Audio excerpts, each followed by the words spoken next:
What is in your school bag? What is in your school bag? What is in your school bag?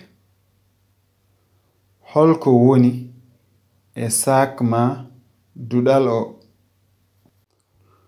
There are books, notebooks, pencils. There is also a pencil sharpener and a rubber. There are books, notebooks, pencils. There is also a pencil sharpener and a rubber. There are books, notebooks, pencils. There is also a pencil sharpener and a rubber. Woni ton ko defte, kayeji, kuɗi, ina ton kadi cettirgel kuɗi wondude e momtirgel bindi. How many books do you have? How many books do you have? How many books do you have? No foti defte njogida.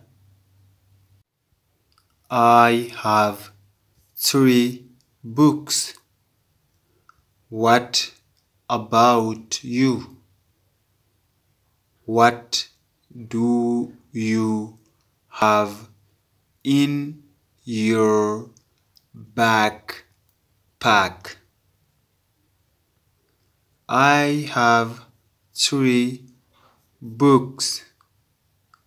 What about you?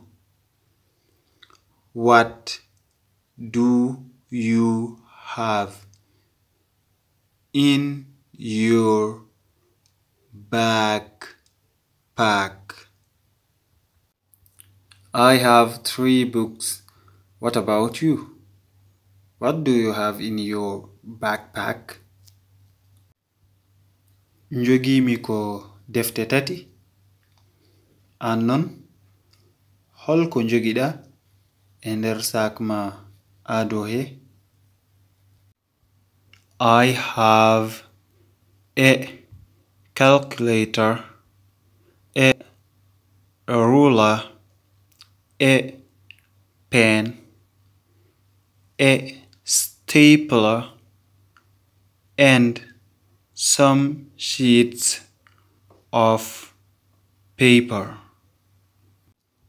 I have a calculator, a ruler, a pen, a stapler, and some sheets of paper. I have a calculator, a ruler, a pen, a stapler, and some sheets of paper.